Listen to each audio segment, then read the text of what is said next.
Ayan. So, magsisimula tayo. Paakyatin ko rin si Tatay Amik. Si Tatay Amik ay nandito kasama natin. Ayan. Hi, Tatay Amik. Bati ka muna sa mga ating guest, Tay Amik. Hello, kumusta sa inyo? Happy New Year, the free thinker, Sir Ebe and Ma'am Cathy. Hello, Nice to be sir. with you. Yeah, Happy nice to New be Year.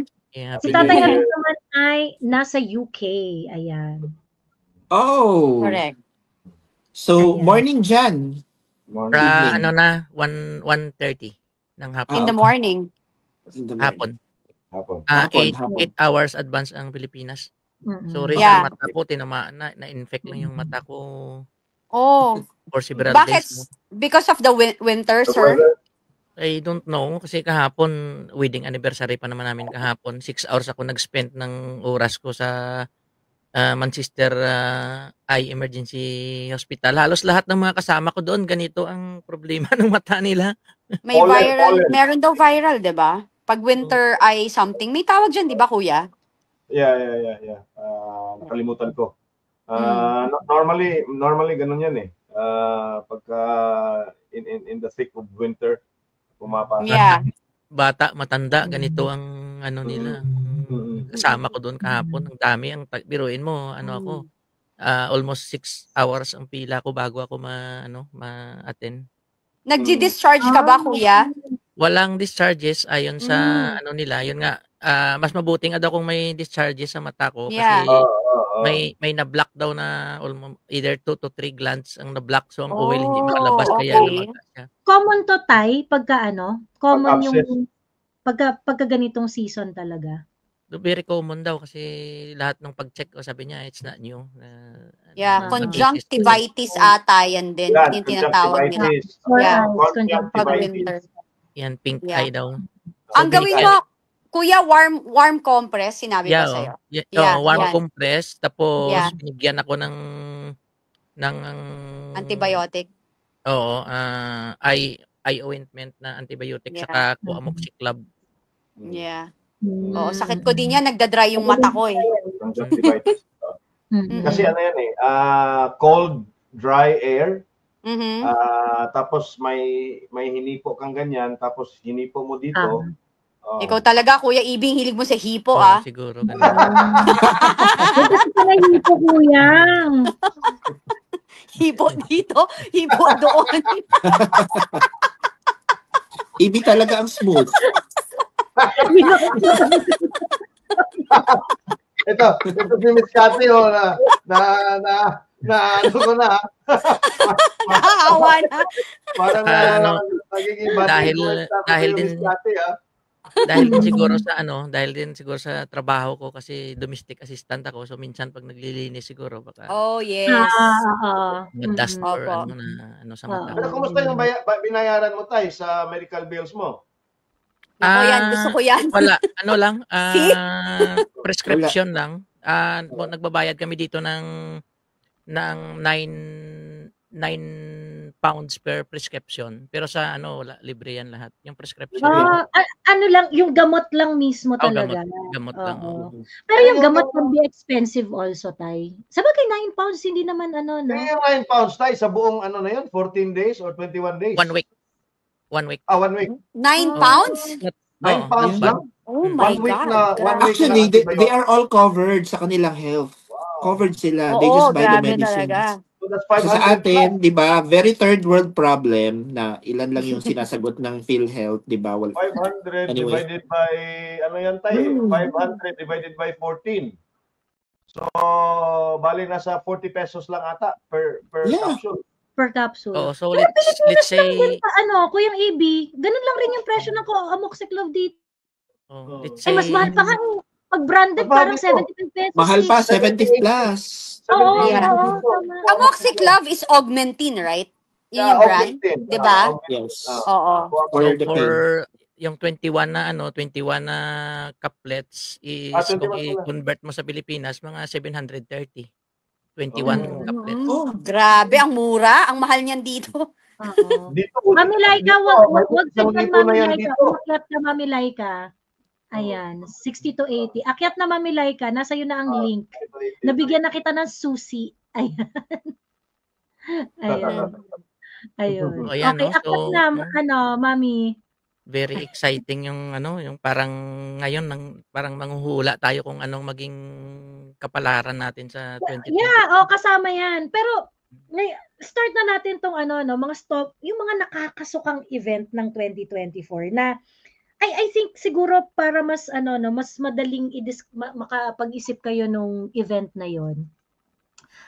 Actually, naka-prepare ako. Ako hindi. Nilista ko na talaga. Spontaneous lang. Oo, hindi tayo, dapat hindi natin ma-miss yung mga nakakasukang nangyari. Correct. Isa-isain mo, Rain. Magko-comment kami. Ayan. Ito na naman para sa akin. Okay, so, umpisa natin sa stomach churning event. For me, we are giving spaces to our criminals. That's true. Diba? So, ang nangyayari is, ito yung nangyari kay Attorney Lopez. They contempt Attorney Zulica Lopez. Yun talaga ang pinaka nakakasukan nangyari sa atin. At sino nagpa-contempt? Isang communist NPA na convicted criminal. We are giving spaces to this criminal in influence to our political system on how our country runs. Why? Why? Diba? Dapat wala yung space sa atin. Bakit nandyan yan? Wala pang alam sa batas. Lawyer versus convicted criminal. Oh my God, is really stomach churning. Nakakasuka. Kasuka-suka. Agree. Sobrang agree. Same. I just posted something a while ago, like when they were talking about when one of the ombudsman was in Congress, diba? Did you see that in my post? Hindi May ba? pinost ako eh. Bago lang eh. A while kanina, kasi nakita ko siya apparently in where is it? Parang tinanggal ba nila yan? Sandali ah. So anyway, continue mga madam. So basically, wisdom ng ombudsman umaapaw, Franz Castro, pinagtawanan. So NPA convicted pa ang nagtanong sa ombudsman pero pinagtawanan lang. So I posted it. I will share it with you again. Sa natin. Sa group chat ng Messenger. You will see it, Rain. Yeah. Okay. Diba? Anyway. So, yes, that's true. Alam mo, di ba, remember, nag-live ako niyan, nanggigil ako. Miss Kat, that was the event that we met. That was the first time that we met. Nasa kami ni Ray. Nasa Congress kami noon.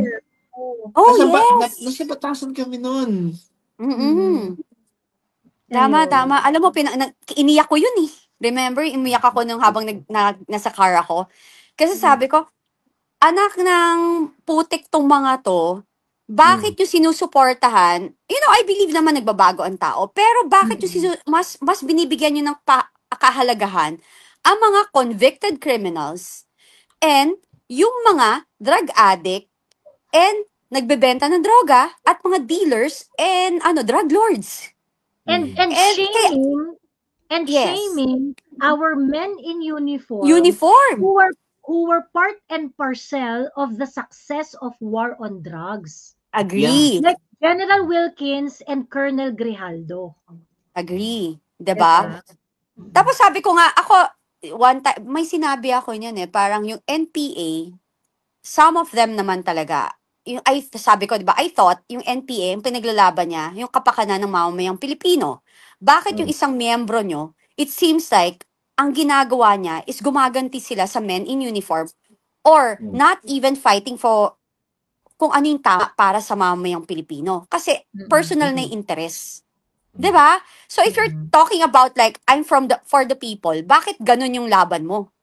Bakit nang aatake ka ng isang tao? Tapos bakit na iniinsulto mo yung mga taong lumaban sa kapakanan ng karamihan? At mga, mga dissenting mamamayan and men in uniform, hindi to mga kriminal. Siya convicted ang pinaka-root nito yung pag-utilize ng House of Representatives ng kanilang power to inquire, yung kanilang legislative power to inquire and conduct hearing. And when they exercise this power, they become really, really abusive. At ito talagang dinisplay nila doon sa Quadcom Dinisplay nila dun sa Committee on Good Governance and Public Accountability. And by the way, this is not limited to 2024 ha, kasi ginawa na nila to sa SMNI eh. Ginawa na nila to sa SMNI. Ginawa nila ito sa kay Doc Loren, kay Ka Eric. Ginawa na nila to sa KOJC, which is by the way is my entry for this stomach churning event ha. Ay, oo, sobra yon. Yun ang entry ko dito sa stomach churning event na to. What they did to KOJC, nakakasuka. Sobrang nakakasuka din yan. Kasi, you can go back to your, to your points later. I-highlight ko lang tong sa KOJC. For me, that's a very, very stomach churning event because, grabe yung disrespect eh. They could have handled it in such a way na dignified pa rin yung mga members. Alam mo yon? Yes. Kasi, unang-una, grabe yung daming pulis na pinadala. Grabe yung daming pulis na pinadala. Ilang beses na silang nagpunta. It was an overkill. Grabing just overkill. For one person. Just for one person. Sabi nila na parang, hindi kasi talagang ganito, ganyan, or whatsoever. I think, with all the money spent, and the manpower that were used for one single person, is it all worth it? Ibig ko sabihin parang, ganito ba kayo ka-incompetent that you have to pull that string in order to extract one person? Okay. Eventually, sumuko na si Pastor. Eventually, but is it all worth it? Is our resources be used this way? Kasi, ang dami pang mas malalang kriminal eh. Ang dami pang mas malalang kriminal. Ang sa akin, real talk lang to ha. If Pastor Kibuloy is, kasi may kaso na siya and whatever, ganyan. At sa mata naman ng korte, hindi naman siya fugitive eh. Kasi he has some pending motion before the court. So, ibig sabihin, nakikipag-interact siya sa korte. And hindi siya convicted.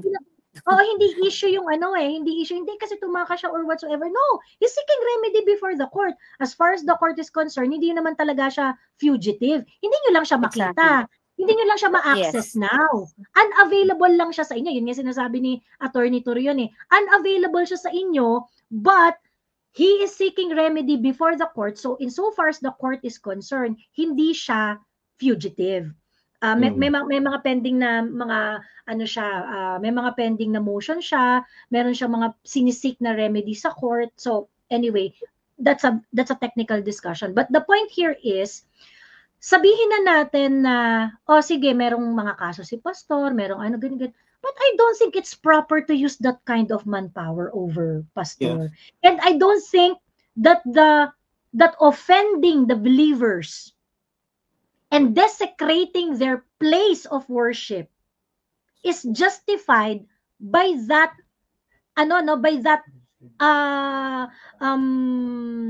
arrest that they wanted to perform.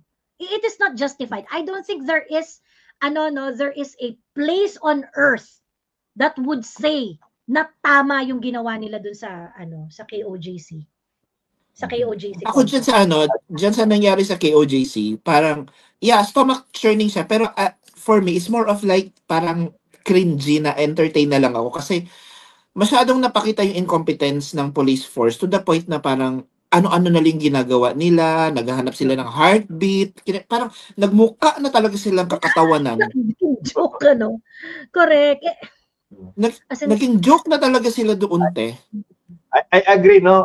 First, it was stomach churning kasi nga, we didn't know ano yung response ng Kingdom members at saka yung mga Davaoenos, no? We were afraid, no? Baka magiging hudyat or magiging dahilan yon para mag-declare nga ng martial law, no? Or mag-erupt yung violence, no? So, that was the stomach churning part, no? I agree with Joey. Pero yun na nga, I agree also with Rain na towards the end ay nagmukha ng tanga talaga. Correct. Talagang nagmukhang tanga, nagmukhang incompetent, nagmukhang, nagmukhang clown. Because sumuko si Pastor Kibuloy Without them, Without diba? them, no. Sumuko lang talaga. Pero, Sa iba pa sumuko. Diba? Sa Hindi isa lang pa yun. sumuko. Ang pinaka-worst part is yung ating presidente, nung Yun. nag-comment siya sa interview, Yun. walang alam. Oh my God. Yung sinabi Walang niya na armas daw. walang Tapos- armas, walang pulis, na madami. I was like, what's happening? So, from there, makikita mo na doon na wala siya, hindi talaga sa kanya pinapakita yung totoong nangyayari sa bansa. Doon pumapasok yung sinasabi ko na hindi niya kaya yung pressure at saka issues.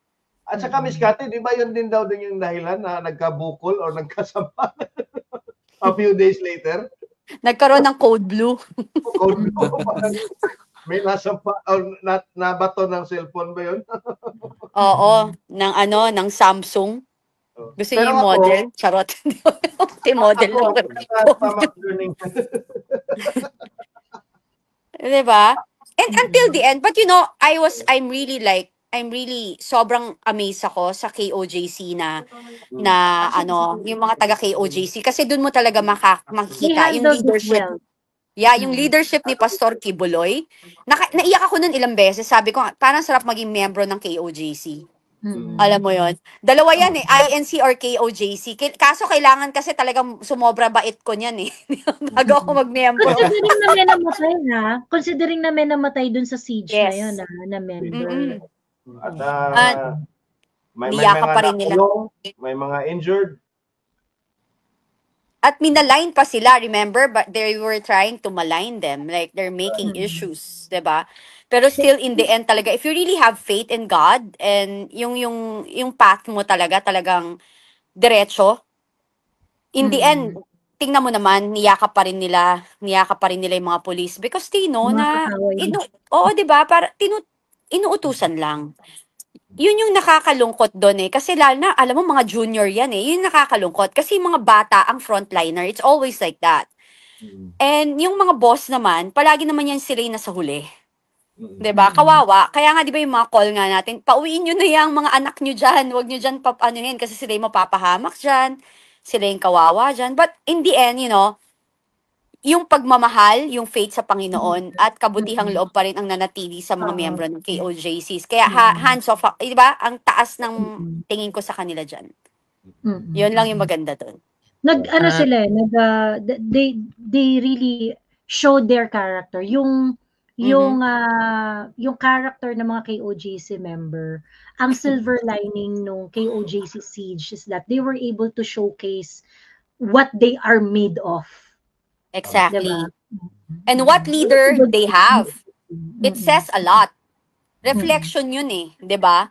Kasi ikaw yung mentor mentoring yan Yung if you have one organization or like sorry, it's not an organization. It's a religious group, right? Pero ganun din yun 'di ba? If you have something like that, it says a lot with the leader kung ano yung katauhan, karakter, integrity ng mga miyembro mo. Diba? Nakakatuwa. Yun lang naman, yung nakaganda rin doon. Balik. Next. Teka, so Happy New Year. Mami Laika, ikaw ba yan? Yung Happy New Year? Yes. Yan, of course. Ayan, bati ka muna, Mami Laika. Hi, magandang gabi. Kuya Iwi, Miss Cathy. Sawadee ka, Rain. Mami Laika, open cam ka raw. Yeah, kaya nga. Ako, nagsombrero na lang din ako Later, naka-shirtless ako kasi kadarating ko lang galing driving Ay, bongga, naka-shirtless. Shirtless. Taray. Shirtless.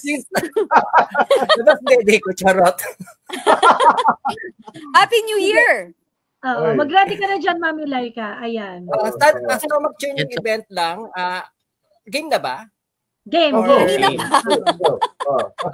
Stomach churning event ko is yung careless abandon at para magurgur at sirain yung mga Duterte kasi lahat yun doon nag-ugat yung KOJC, yung Pogo, yung alam mo yung sisirain nila yung Davao, papalabasin nila lang yung Davao, yung Davao. All of the above, yan ang ugat. Diba? Saka nangihinayang ako dun sa pera na ginagamit. Agree. Para alam mo na, para sirain yung mga Duterte kasi dapat nagamit din sa nation building. Pati yung mga opportunities na nawawala kasi nakapokus sila dun sa pagsira sa Duterte instead na magtrabaho. Agree. And then, pati pakikipagsabuatan sa mga kriminal, sa mga NPA. Saka nakakita mga kriminal, pinapauwi galing yung mga nagtatago abroad, papauwin para magtestigo against Duterte. Parang ano yan? Exactly. Nakakalungkot. Only in the Philippines. Pati yung mga sundalo, pati yung mga polis, di ba? Si Marbil, nakakadiri yung mga pinagsasabi. Alam mong alam mong itong mga tumatatalino to, may utak naman itong mga to pero bakit sila ganon? Baka nagda-drugs din, charot.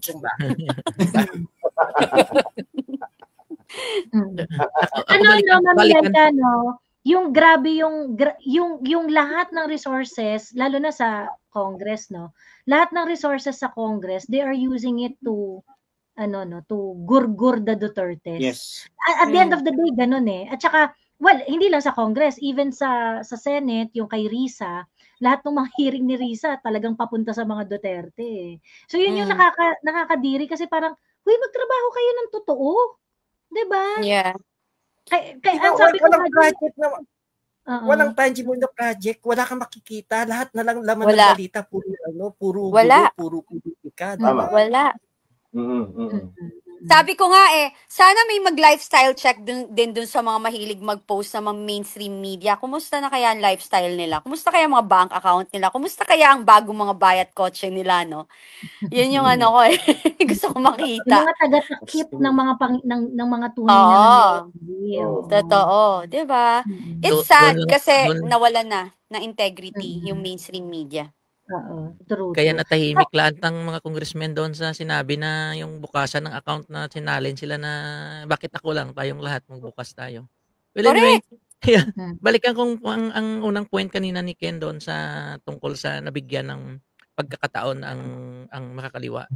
Ako, I believe na nagkaroon talaga ng unholy alliance ang makakaliwa at ang House of Representatives dahil nakita naman natin yung pinost ni TD Casino na pumunta sila sa House of saka nag-meeting sila ng HOR ni Speaker tapos biglang dinilit pagkasunod na araw.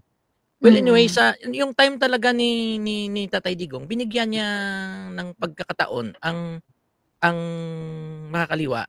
Pero that in the purpose to offer talaga na yung genuine peace dahil yun ang gusto nila eh. Yun 'di ba ang nila kahirapan so binigay sa nilagay sa si Tagiwalo nilagay sa DSWD. Land reform nilagay si Paing Mariano, si Lisa Masa nilagay. And in-offer ang peace talks. Pero at the later na ang gusto nila talaga is hindi tunay na peace. Kundi talaga ang gusto nila pala is coalition government. So doon yung tinanggal ni Tatay Digong. At saka, nung 18th Congress kasi, hindi ito binigyan ng chance na makaalagwa ang makakaliwa. Dahil ngayon, binigyan sila ng inirecognize sila as minority resource group eh. Naging sila parang shoulder to shoulder to everyone. Parang, naligpit na namin to sa tamang lalagyan eh. Pagkatapos parang biglang shoulder to shoulder sila with the big guys. Napansin nyo na nung 18th Congress talaga, wala sila. Lalo na nandun yung NTFL CAC. So as in wala sila talaga. Rally nga sila, ilan sila? 10, 15, hindi na sila nakapag tipo ng ganun kalakas ng tulad nung dati eh. Dahil hindi sila binigyan talaga binigyan ng chance ng Congress na magkakaroon sila ng yung parang magkaroon sila ng clout o na makapagsalita. Kaso nilagay sila naging deputy minority leader. So siyempre maging present sila sa mga hearing, authorize sila kaya nakapag sila ng gusto, nakaalagwa sila. So kaya ngayon ayon ganun ang nangyari. Pati ng mga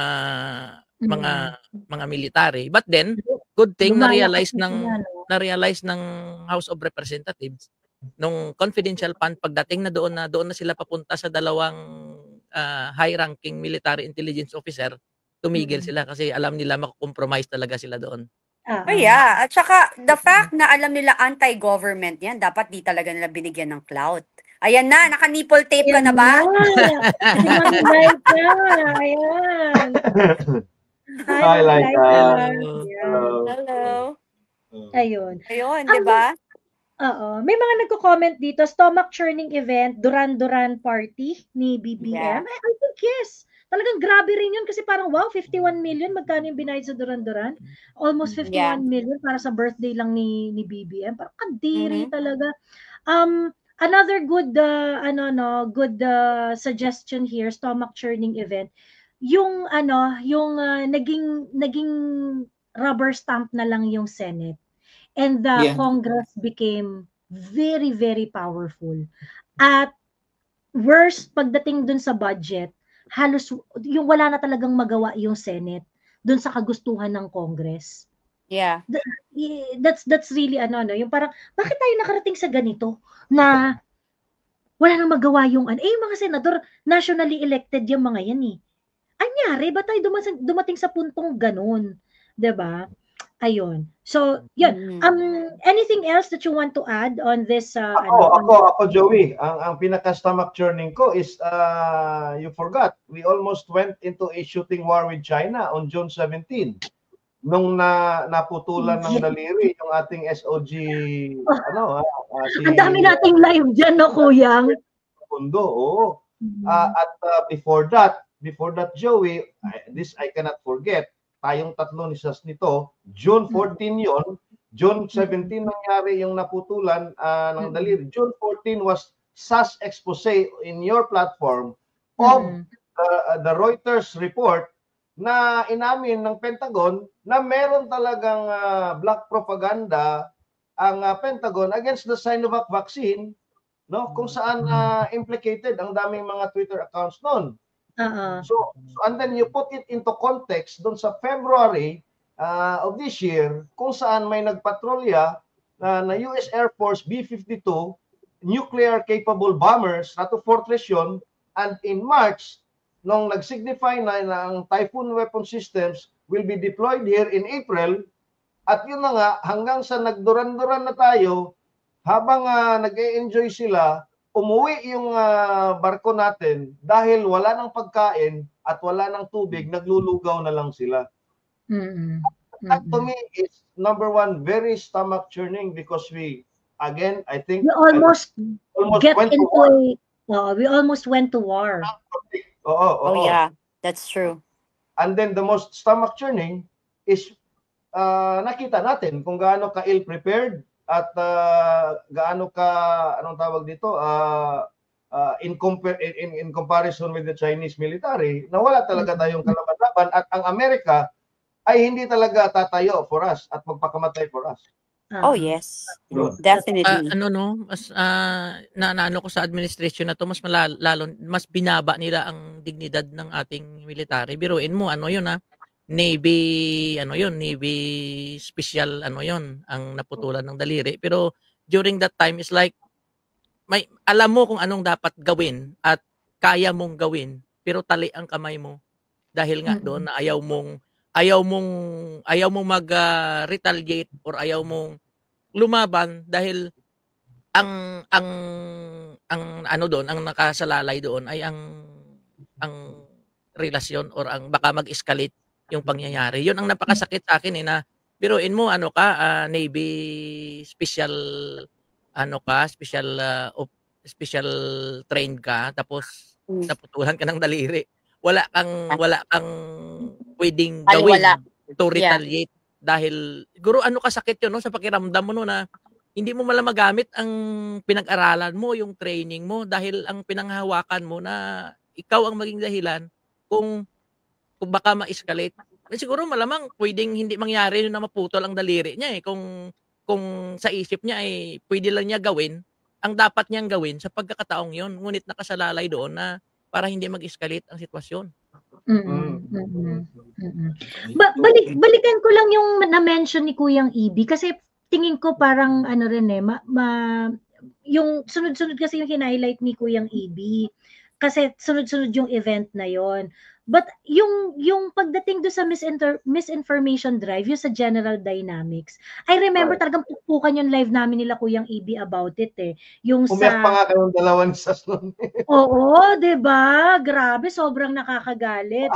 Kasi At that was we 3 were a.m. na, ha? Madaling mm, araw. mm. And we got to know yung it is a stomach churning revelation na nung 2000 pala up until 2001 ang General Dynamics ay nag-launch ng massive disinformation campaign dito sa Pilipinas para siraan ang vaccine ng China. And that campaign discouraged a lot of Filipinos na mag-take ng Sinovac. Ang daming namatay because hindi nag-take ng vaccine na galing sa China. Walang naging accountable. Walang naging accountable. I mean, it shows how Americans can treat Filipinos like, just we're going to implement certain strategy. Wala kaming pakialam sa mga buhay nyo dyan, mga Pilipino kayo. All we want is for the Chinese to look bad among Filipinos at wala kaming pakialam if it will cost your lives. And what I cannot understand ay yung mga Pilipino na himod-puwet pa rin sa mga Amerikano na blatant na walang pakialam ng mga Amerikano sa mga buhay ninyo, 'di ba? And yet, anti-China, no to China. Mapapatayin ka ng mga Amerikano, wala silang pakialam sa buhay ninyo. My God! I mean, kailan ba kayo magigising? Nako, naalala ko yung feelings ko yung EB nung nilalive natin yan. Grabe.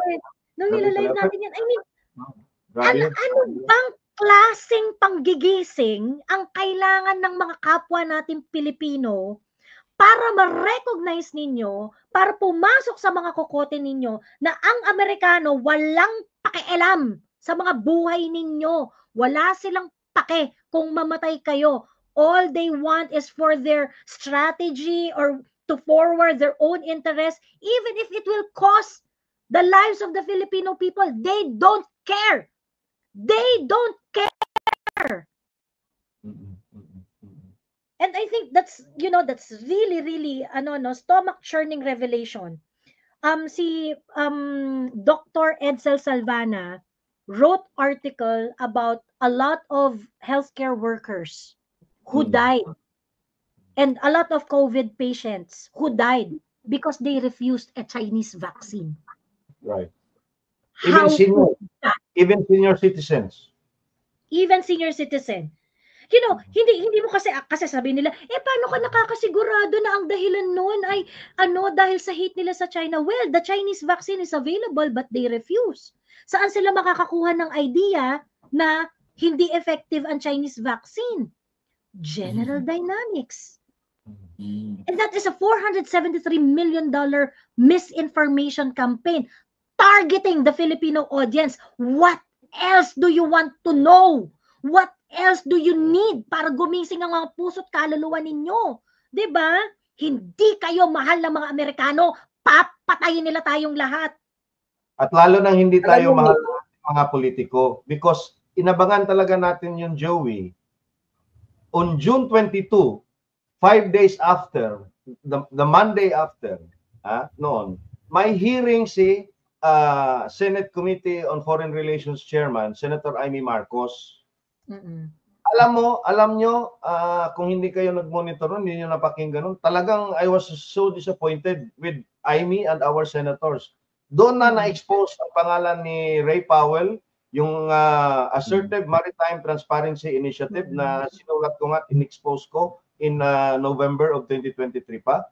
Pero umiiling lang sila. Si Tolentino, kamot ulo.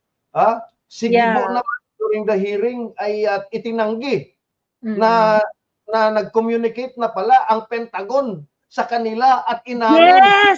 Lying before us. Lied in front of the committee under oath in front of the Filipino people. Tapos, nag-executive session sila. Walang nangyari. Walang report.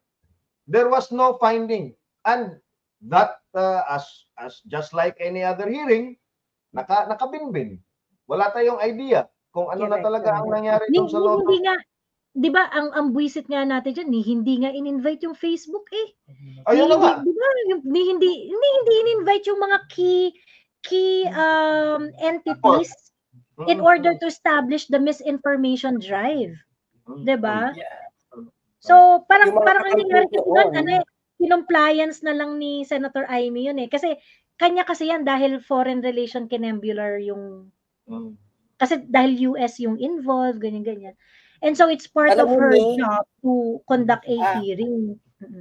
Yes. Alam mo, kung hindi si Duterte yung presidente that time, malamang yung Sinovac walang magtatras, mas marami yung namatay. So, malaki rin yung friend si Duterte sa China. Di ba, China ngayon una nagbigay ng vaccine sa atin. Hindi binili bigay. Kasi PhD pang inano niya doon to prove na talagang PhD una niya pinatestingan So kung kung si Duterte ang presidente, malamang nanalo yung misinformation drive ng US at marami ang hindi nagpaturok at marami ang natsugi. Good point, Mami Laika. Kasi natalo somehow yung misinformation eh. Kasi kinounter ng government, 'di ba? Nagpaturok sila PRRD ng Sinovac, 'di ba, yung mga government pati mga PSP niya. Pati si Leni Robredo at si Risa, binoljak talaga ni PRRD. Kasi sinakyan nila yung disinformation ng Amerika against the Sinovac vaccine. True. Binoljak sila ni PRRD. Talagang so yun, very stomach churning yun kasi alam mo, Joey, Laika at Nina Rain at sa lahat ng nanonood dito, it's 2024 now, ilang beses na rin namin pinag-usapan to ni Joey at ni Sas. 2024 na ngayon, 70 years na yung Mutual Defense Treaty, nagpapagago pa rin tayo sa mga Amerikano. I mean, really, di ba? I mean, why? Why cannot we elevate our thinking and our mind into accepting the fact na we have to stand on our own, stand our ground, and be at par with the Americans in matters that affect us. Hindi yung nagpapatita tayo, and that's what PRRD did in the last 6 years when he was president. So yun, nakakadismaya talaga, no? In all honesty. True. Si Ate Cathy, magpapalit lang daw siya ng connection, magla-laptop siya. Pagkatapos yung mga naghahanap kay Sam, magsi-shirtless. Pagkakausap-usap po si Ate Cathy. Ay, teka lang, wala akong makikita niyo naman yung Andito pa ako.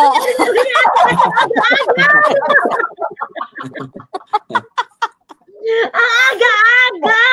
Oo, grabe, umaga. Hindi, si Bion. Hoy, ano yung nakikita ko? Magtanggal ka ng camera, mali nakikita namin. Pasensya na, may lahing hapon. May lahi akong hapon. Japanese blood. Mahilig maghubad. Anyway, ang tawag dito, si Sas, I'm not so sure to, kasi kanina nag-uusap kami ni Sas, ang daming pinapa-download na libro, so baka nagbabasa pa yan. I think hahabol siya, if she can, later. So abang-abang lang kayo, mahaba pa naman tong gabi na to. Mami, isa pang stomach churning talagang nakakadiri. Isa to sa diring-diri ako. Si Marbil, yung sinabing, ang mga adik hindi naman gumagamit ng drugs kasi adik sila. Gusto lang nilang humaba oras. Parang, puta, PNP chip ka. Tapos gumaganyan ka. So ano nang kalalagyan? Ayan, anong nangyari? Anong nangyari ngayon sa sa isang pulis na di ba? Positive on drugs, yung positive. So pwede niya bang i-justify na naggagamit lang yung pulis na yun na involved para humaba lang yung oras niya sa trabaho? Na. Marbil, back to you. Back to you, Marbil. Saka binanggit ko kasi, remember, parang gusto niyang ipabura yun ni Marbil. Alam niyo guys, ewan ko ba kay Marbil? Parang masyado siyang feeling celebrity. I'm not sure ano ba yung gusto niya. Masyado siyang Feeling pogi. Feeling Reyna Oo, Elena. feeling pogi na ewan ko. Ano ba to? Bakla ba to? Or what? Maamoy mo yan, Besh. Di ba? Para. Feeling gusto niya maganda siya sa pictures. Gusto niya maganda siya, nandyan siya sa mga ano ng PNP. Tapos he dictates the social media of PNP to do this, to do that, to do what. Pero ano totoo yung sinasabi ni Nagmamaganda Mami siya, Laika. girl. Totoo yung sinabi ni Mami Laika. Nag-release siya ng order na parang burahin yung mga na-post na interview niya. Kasi bilyonaryo yun eh. Yung interview ni Web eh, di ba? Tapos, kinap yung interview niya. So, parang pinapa-take down. Kung meron mang na-post na gano'n, pinapa-take down. Pinapabura. Pagkatapos, wag na daw pag-usapan sa social media. Alam mo, Joey, alam nyo, yung bilyonaryo, about 3, 4, or almost a week ata after, 5 or 6 days after, nag-post sila warning people for unauthorized use of their video clips for copyright infringement. Hindi ko na lang pinatulan. Yun lang sa akin, parang si Marbil masyado nagmamaganda. Tapos yung sa PNP. May memorandum siya na ang mga PNP dapat i-like at i-share yung mga post niya. Ano yun? Ano ba na-achieve niya? Alam ba kayo na-achieve niya? Bakit siya naging general? May overtime na yung yung mga nagsishibong, nag-overtime na, nakakaambag daw sa economy. Hindi, I mean, before siya na-appoint, before ba siya na-appoint as a PNP chief, saan ba muna siya? Nag-NCRPO chief ba muna siya? I mean, it's common, right? Nag-NCRPO chief ka ba? Nag-ano ka ba? Ano ba talaga yung pinaka-defining moment of your career? Why were you there? That's a question to all PNP chiefs. Never heard. It's not for succession actually. Meron daw 7 na up for yung kumbaga when it comes to seniority, merits, service record. Service record, ganyan. Hindi raw siya kasama doon si Marbil. Basta we all know, ito lang sa atin, we all know na si Marbil is from Leyte. That's it. Kasi hindi ba dati siyang dating ID-camp ni Maruhas. Talaga ba? Si Kuyang may sinasabi yung about sa Leyte. Yeah, I think he was regional director doon sa Eastern Visayas and provincial director din ata ng Leyte. Ano yan siya tao ni Tambaluslos Tao ni So talagang siya from Tambaluslos lineage siya talaga. Yes. Sinasabi. Grabe. Tapos ko pala ulit doon, ibalik ko doon sa saglit lang sa QGC. Ang ko kasi doon, dumating sila sa point of no return na dahil sa ginawa nila, talagang kailangan na nila i-push na to resolve something or whatsoever kasi na sila kumbaga napasubo na ba. Kaya siguro lahat ng mga negosasyon kaya parang held hostage na nila yung para sa ganung paraan ay lumabas si Pastor. Wala na sila, point of no return na sila na wala na sila talagang ma-prove na nandoon kasi lahat nagawa na nila, nagukay na, na wala. So, yun pinaka nila. Oo. Well, naging katawa-tawa na Yeah, sila rin nagpahamak. Sila rin nagpahamak sa sarili nila kasi eto nga yung sinasabi ko kasi yung problema yung style of the way they handle this government, it's super old school in a way. Nakalimutan nila may social media and until now, they're trying to do everything to stop individuals like you guys, like me, to speak up, right? Hindi naman pwede yan. Bakit pa tayo hindi na tayo magiging democratic country kung tayo ay pipigilan din. Kaya nga yung ginawa ni Barbers, yung nilabas niya na sabi niya is mag-iimbita siya or whatever. Paano naman yung batas ng pagiging ng ating demokrasya and ating constitution, 'di ba? So ako, doon mo makikita na apektuhan sila. So para hindi sila mabatikos or hindi mapuna ang kanilang mga mali, dapat magtrabaho sila ng tama, 'di ba? Na gumawa sila ng tama kasi kitang-kita yan kitang-kita naman. Hindi ko nga maintindihan ba't di nila nakikita yan kasi kung hindi sila i-attack, paano nila malalaman? Kasi they have their own world. May sarili silang mundo eh. Yung, you know, alam mo, if you feel so powerful, you have so much money, nakapwesto ka, fame, money, and power, pag sabay-sabayan, tapos may isang grupo kayo, cordon solitaire eh, di ba? Feeling mo untouchable ka. Eh, hindi ganun yun. Kasi you are voted by the Filipino people. You were seated in your position because of the Filipino people. So what's the point of like yung mga tao, wala bang karapatan na magsalita pag hindi na sila satisfied sa mga ginagawa nila? Di ba? Mali eh. Yun yung yun yung mga hindi logical yung mga comments nila kasi nga sarado yung utak nila.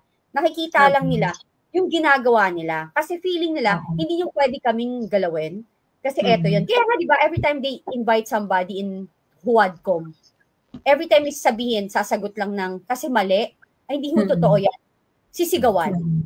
Lalo na nung dating NPA, 'di ba? Saan kayo nakakita dating NPA na Alex si Paduano na Alex Bongkayaw Brigade na pumatay ng marami is iniinsulto ang isang lehitimo na nagtatanggol sa mamayang Pilipino, mga generals, PIDEA na agent na mga may posisyon na dissenting tao. Saan ka nakakita ng ganun, di ba? At saka ang pinaka nakakahiya doon, biruin mo, sabi niya, you are lying. Ang kinumpara niya, the words of General Wilkins versus the words of Asierto na nagtatago. Doon niya ginyadge na naglalay siya. Ang pangit nung ang pangit nung measuring stick niya eh. Naka-measuring stick niya sa Asierto. Come on! Diba? Exactly. At saka kitang-kita mong bumaganti siya. Kitang-kita mo meron siyang hidden agenda na talagang gusto niyang payain ang men in uniform. Which is, it's so sad na pinabayaan ng fellow congressman niya, nung kagrupo niya. Nakakahiya. Kasi, imagine, sino ba nagpoprotekta din sa mga congressman? Mga security nila, saan ba galing yan? Diba? Tapos, pinababayaan nila na payain yung mga men in uniform. Paano kung mag-boycott yung mga men in uniform? You know what? We don't want to take, ayaw na namin bantayan sila. Kasi they cannot protect us and they're not protecting the nation. Diba? Alam mo yung gano'n na, this congressman, hindi ko masasabing lahat, those Quadcom or Huwadcom are not really doing their jobs. Tapos, non-stop yung hearing mo, tapos you're just attacking one person, a family, who helped the sitting president now to be a president. Ako talaga sa akin, it's very important na grateful ka, may loyalty ka. Importante sa akin. Kapag ikaw ungrateful ka, it says a lot with your integrity and character. Diba? Correct. Tama. Ayun. What can you say about Lotto being a stomach churning event? Yung alam mo naman ako, Joey, no? Naman tayo dyan, ano? Dapat yan, imbestigahan ng COA. Yun. Grabe talaga yan. Parang naman na tayo dyan, ano? Yung parang, pucha, ito na naman. Yung paulit-ulit, 2 years na paulit-ulit na gano'n, na parang, seryoso ba to?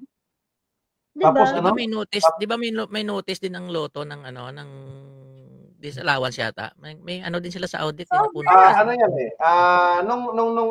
Nung nag-budget deliberations in 2023 for their 2024 budget, kinall out yan sila eh. Kasi nga, yung accounting methods na ginamit nila, it showed there na parang meron silang 2.2 billion loss.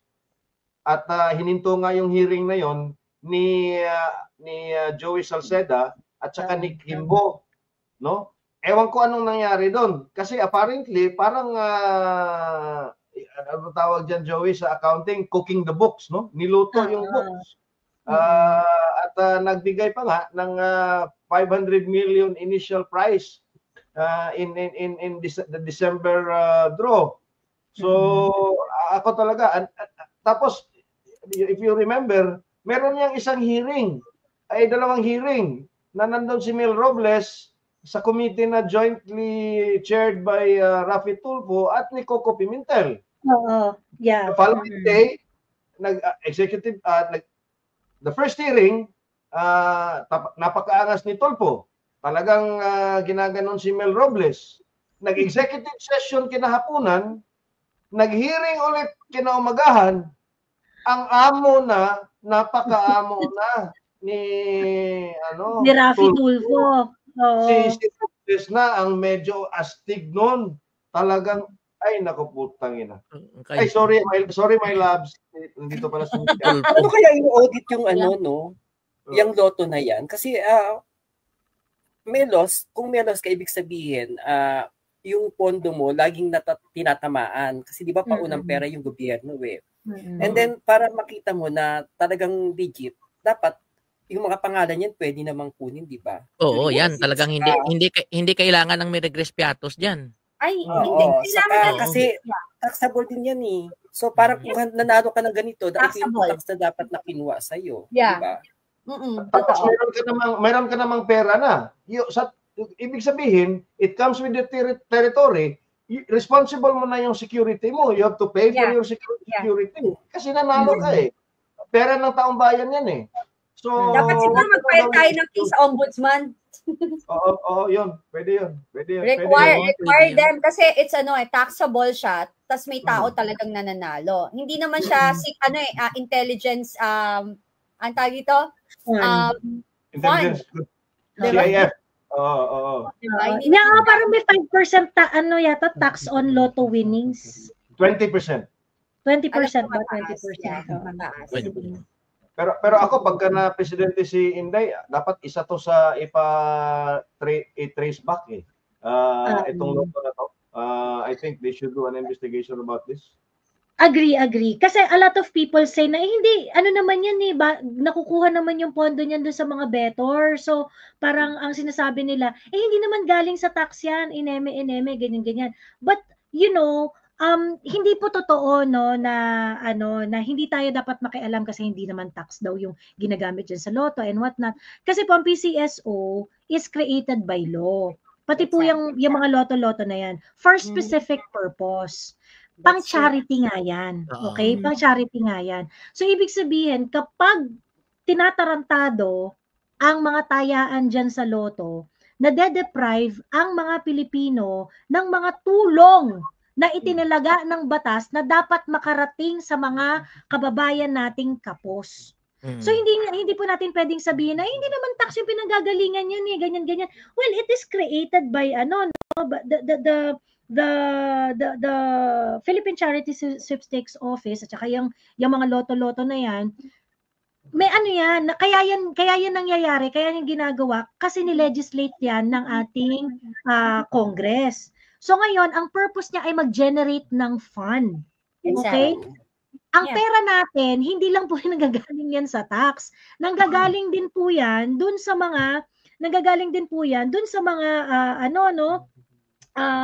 income generating na mga government-owned institution kagaya nitong PCSO. So hindi po magfa-fly yung ganong klaseng reason na hindi bakit ba pinakikialaman yan loto ganyan because it deprives the poor of getting help that is that they are entitled to receive under the law, diba? Because Joey, the Universal Healthcare Act mandates the PAGCOR na may 10% ang PhilHealth from the remittances of PAGCOR to the national government. Ewan ko kung 10% ba yun or 8%. Basta mayroong certain percentage, certain percentage na galing sa kita ng PAGCOR na dapat automatic doon sa PhilHealth and I think kasama yon sa subsidy doon sa mga indirect beneficiaries, yung indigents, PWDs, tsaka senior citizens. Pero mind you, Joey, ito, halimbawa, ito yung tinamaan kahapon. Ang initial bet yan is 200 million. Di ba? So, pera ng gobyerno yan. Pera ng PAGCOR yan. Tapos, pinanalo ng loan better, 202 million. Ibig sabihin, yung 2 million na yun lang ang galing sa mga taya. Ang 200 na pinanalo, galing pa rin sa seed money pa rin from PAGCOR. Abonado. So, that's why nga, I think if she's listening, she should look into the accounting, the books of PAGCOR. Kasi nga, sabi ko, talagang kinall out sila noon, Joey, ni mga ekonomista to si Kimbo tsaka si Joey Salceda. Kasi nga, they were looking at a 2.2 billion end of the year loss in 2023 ata. Kaya hindi nila inaprubahan kaagad. Sinuspend nga nila na medyo na ano pa nga si ano doon si Baclarin si Joey. pero Mia, nag-agree ako sa inyo kasi yung kinikita dapat ng PCSO ng Lotto mapupunta sa healthcare, sa mga kung ano-anong charity ng gobyerno para hindi na dapat kinukuha sa tax. So kung sasabihin mong naubos na yung pondo ng PCSO, ano pang ibibigay nila sa charity? Yeah. So para mabigyan ng pondo yung charity, edi kukunin sa tax, edi apektado pa rin tayo. Kaya dapat talagang ayusin yung PCSO din. Kaya nagkaroon ng noon, nagkaroon ng 100 million ng di ba? Ang PGH per month. Pag-upo ni Duterte, yung PGH, lumapit sa kanya yung pediatric ward, gusto humingi ng pera. Sabi niya, sige, I don't know, hindi ko na matandaan kung anong binigay niya. Parang 10 million. 100 million a month. 100 million a month. Pasalamat sila. No? Parang thank you.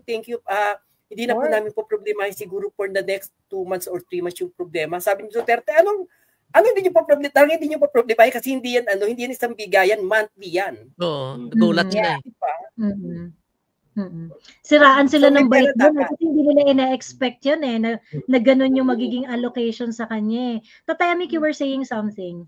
Yan yung sa yung sa PGH. Tapos ang biruin mo, legislated ang PCSO.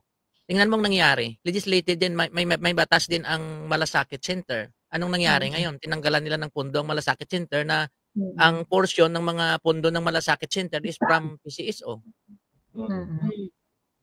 Tama.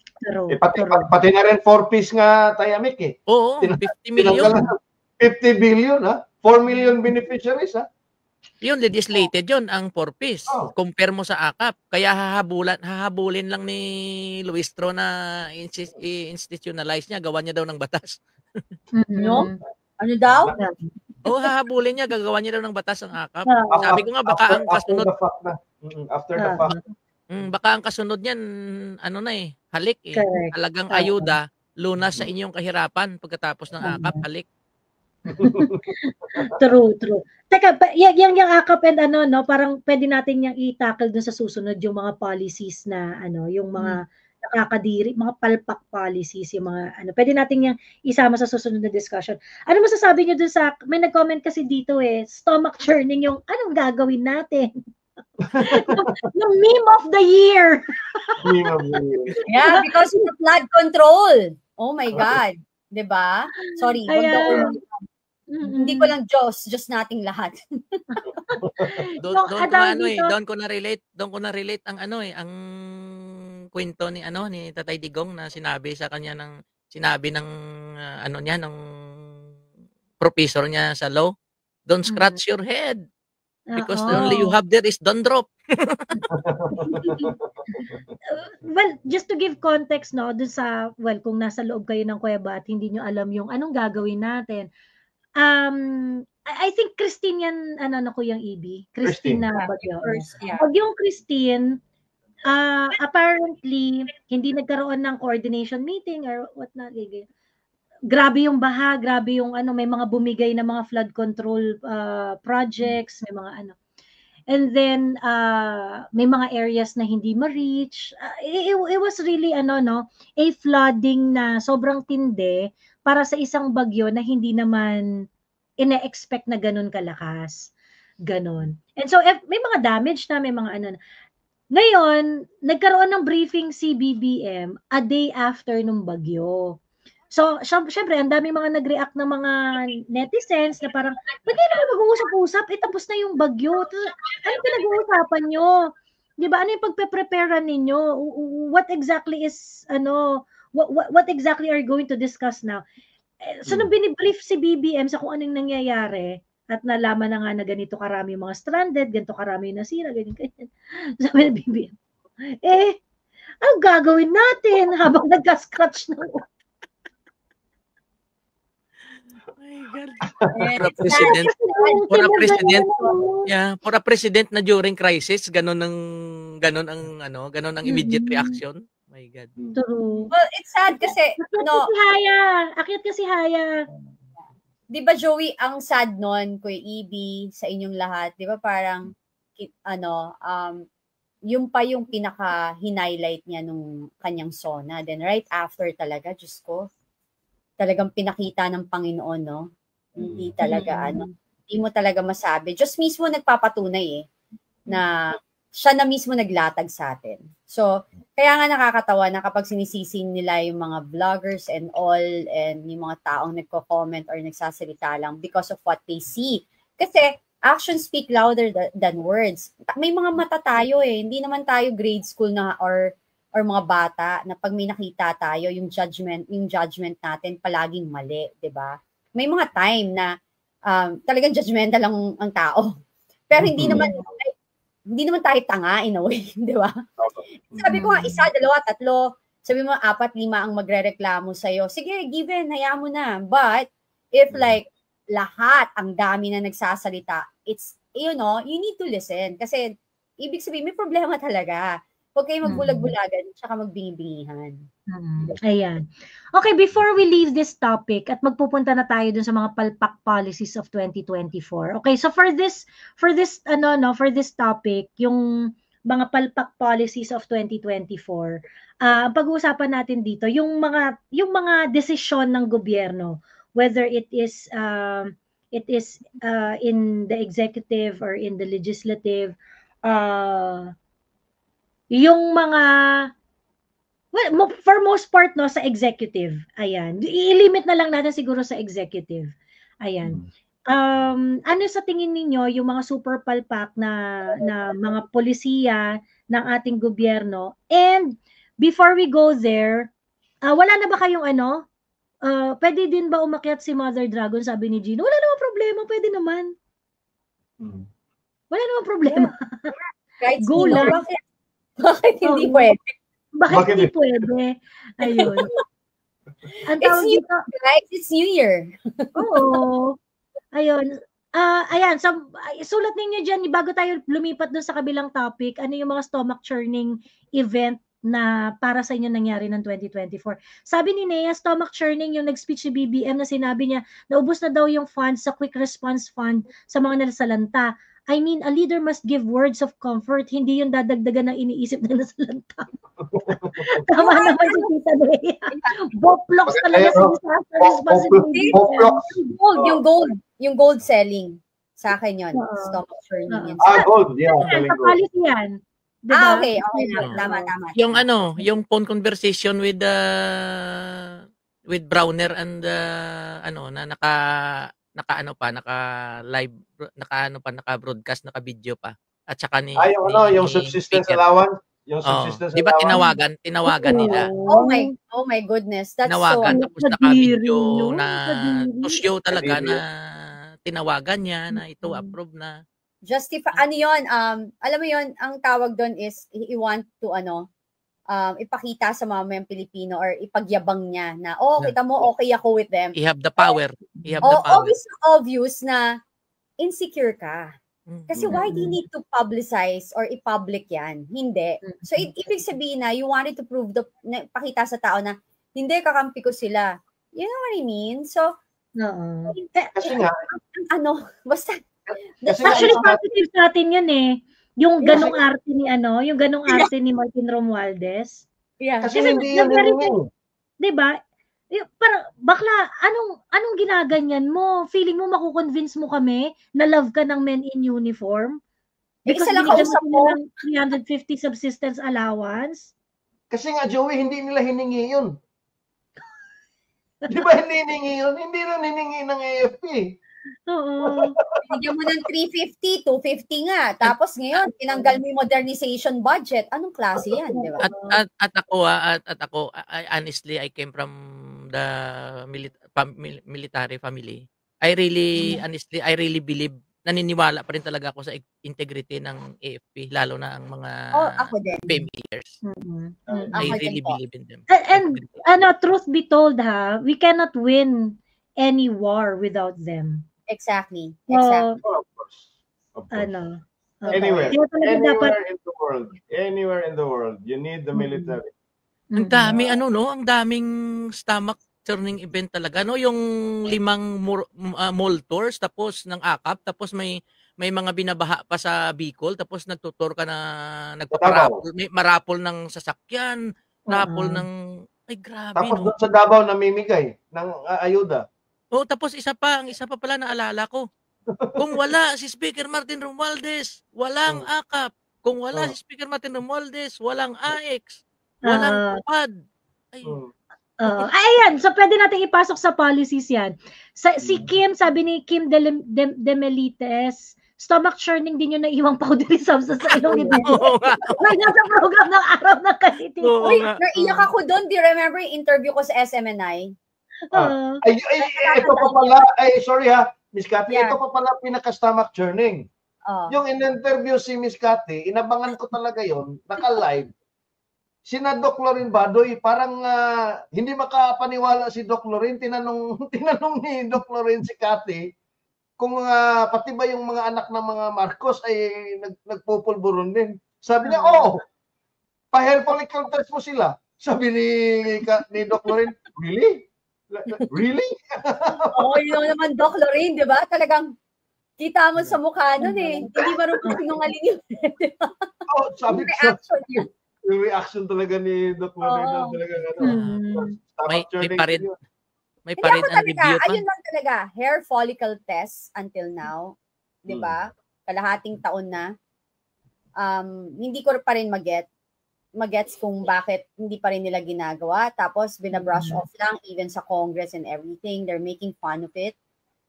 Ako, para matapos to, 'di ba? Alam mo, if you want peace, magpa-hair follicle test na kayo. Pag napaya na lahat ng bumibira sa inyo about drugs. Sabi ko nga, kaso lang June na yun. Paano ngayon kung nag-cleansing sila, di ba? Di ba? In 3 months, they're clean naman eh. So, yun. So, hindi na rin kapani-paniwala kung sino man mag-hair follicle now. Yeah, it's too late already. Sa totoo. Pero Joey, before we go to the policies, last stomach churning event, yung very early, yung early dawn na Zoom press con ni Inday, after the formal press con, nung lumabas na nga yung si Inday, apparently she snapped na talaga, na wala na talagang no holds barred, na lumabas na nga yung revenge from the grave na comment niya. Din yun, stomach churning din yun, kasi ako nun, talagang parang ano na ba to? Is this the start of something na alam mo yun, violent? Kasi parang tegihan na yung usapan no kuya? Tegihan na Oo. At saka yung Joey, yung nandun tayo sa veterans, yung nakita natin, yung iniisahan talaga si VP. Tapos yung sa akin, yung sobra talagang, sabi ko, wala na talagang integrity yung mainstream media. Ang kinuha lang nila, yung nag-Zoom meeting, di ba, na ang kinuha lang nila na video is yung galit siya. Hindi nila kinuha yung issue na yung paano siya nag-umpisa, ba't siya nagkaganon. Walang context. Walang context. Wala. Parang galit lang siya. And a lot of friend of mine, they asked me about it. Tapos sabi ko, alam nyo ba? Ano ba nakita nyo? Sabi yan, ba't siya nagmumura? See? That's the problem. Kasi hindi may nakita. Ganon ang media ngayon, ang ginagawa ng mainstream media ngayon. Kinukuha nila ang negative na reaction na sounds like negative para sa tao, pero hindi nila nilalagay ang context kung bakit siya nagkaganon. Yung reaction lang ang pinapublish nila, pero hindi nila kinukuha kung anong dahilan bakit ganon ang reaction niya. Totoo. Hindi binibigyan ng konteksto, no. Stomach churning daw yung si Tambaluslos, yung 5,000 pesos. Bibigyan ko kayo ng 5,000. Parang contest.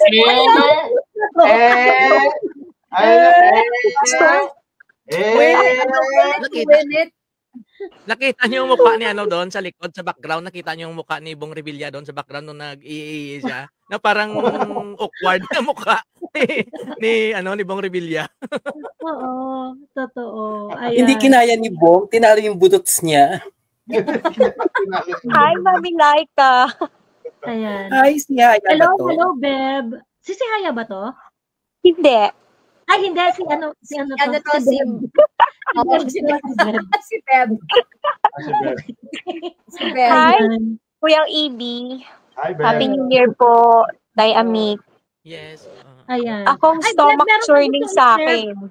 Oo, na stomach churning event na for 2024. Parang Bago pamukha tayo lahat nila sa Congress eh. Except dun sa mga matitino. Mukha nila stomach turning na to. No, kidding aside, sa akin yung yung kay Grijaldo. Akala ko yung Na wala. hanggang ngayon nandun pa siya. Sila. Iisa. Charot. Yun talaga yung pinaka, parang nag-stand siya para sa totoo. Tapos nandun pa rin siya ngayon, 'di ba? Kinontempt siya. Yun talaga. Napaka-inhuman, no? Napaka-inhuman nila, no? Biruin mo, isang Grabe yun. military, Talagang sobra. cannot spend Christmas and New Year sa pamilya niya. Oo. Walang kaano-anong contempt. Pakiramdam ko nag-iisa siya. Yun yung pinaka sa akin. Tumatak sa akin. And of course, most of the people, hindi nila alam yung the other side ng like ako, nagninegosyo as sa trading, yung nangyari sa customs, lahat. Yun yung pinaka, alam mo yung kailangan mo maglagay, na ganito yung taripa mo, ikaw magbabayad, i-staggered sa inyo yung payment, for you to be able to get your container or yung items mo. At the same time, magbabayad ka rin ng tax. Kailangan mo mag-follow ng tax mo sa negosyo mo, 'di ba? So, ito yung mga hindi alam kasi syempre hindi naman nababalita yan. Hindi pinag-uusapan kasi parang ang involved naman kasi diyan mga may pera at saka negosyante 'di ba? Oo, pero hindi nila alam ang hirap ng magnegosyo ngayon sa panahon niya. Kasi small time businessman, kawawa. Oo, yan, katulad namin, yan. Ay, nagbabayad ka na ng tax, you need to follow kasi pag hindi, madadali ka. Then, sa customs, dyan, kailangan maglalagay ka. Well, lahat naman naglalagay before, pero hindi ganun nakakasuka na parang wala ka nang kikitain. Yun talaga, ang hindi nalalaman ng taong bayan. Actually, na-mention ko na nga to before, sabi ko, ang pinaka-potent na example na nasa silent martial law tayo. Yung panggigipit dun sa mga negosyante. Kasi, kumbaga parang ina-under the table na nga sila. So, syempre, na-siphon na yung part ng income nila, part ng budget nila. Pagkatapos at the same time, gugurgurin ka pa sa taxes. So, kinakarni ka na ng under the table, kinakarni ka pa ng over the table. Double kill! Double kill talaga. Kawawa yung mga negosyante. Remember Lucio Tanmi? Yung kwento ko nung naupo si Duterte, di ba yung nagbayad si Lucio Tan ng tax? Yung utang niya sa tax na parang 10 billion ba? 10 billion. Oo. Alam mo yung sister ko kasi kumpanya ni Lucio Tan. Tuwang-tuwa pa si Lucio Tan noon. Kasi parang ang sabi sa kanya ni Duterte, bayaran mo lang yung utang mo. Wala ka nang ibang kakausapin sa gobyerno. Wala ka nang padulas, wala ka nang lagi, wala nang pwedeng ibang man sa'yo, manggatas. Tax lang yung bayaran mo. So, malaking pabor yun kay Lucio Tan, kaya siya nagbayad. So, promise ni Duterte. During ganun ang nangyari during COVID, pero di offered pang PAL ng mga free flights para sa mga nirepatriate na mga OFWs to help the government. Ay, another stomach churning event, sabi ni Evie Fortuno, yung pinahiya ni Bobo M, yung cadet, nung sabihin sa kanya about sa watch. Hindi naman literal yon. It's just that cadets need the full support from the president. That's stomach churning to me, Even kay Inday di ba? Si Inday parang diring-diri dun sa ginawa ni ni Bongbong doon talagang, ano ba naman 'tong klaseng tao 'to, kadiri talaga. Kasi Joey, as a president, it's parang you're a president already, then there's a new grad na junior bata, dinedemoralize mo agad. Yung parang relo lang yan. Ako, nag-decide ako na mag-aral, iaalay ko yung buhay ko sa bansa natin. Tapos sa relo, you know what I mean? So, yun. Kaya naintindihan ko, di ba? Si BP. Hanapin mo na ngayon yon. Bigyan mo ng relo mo, sis. Kaya pala kaya pala ganun kasi symbolic ang ang watch na yan during sa graduation nila kasi parang ang ini-imply pala nung na istorya, you watch us, we watch over the nation. Sa mga side ng time is, 'di ba? Kayo military po, time is precious for you. Oo. At saka mahina naman ng ng presidential management staff, no?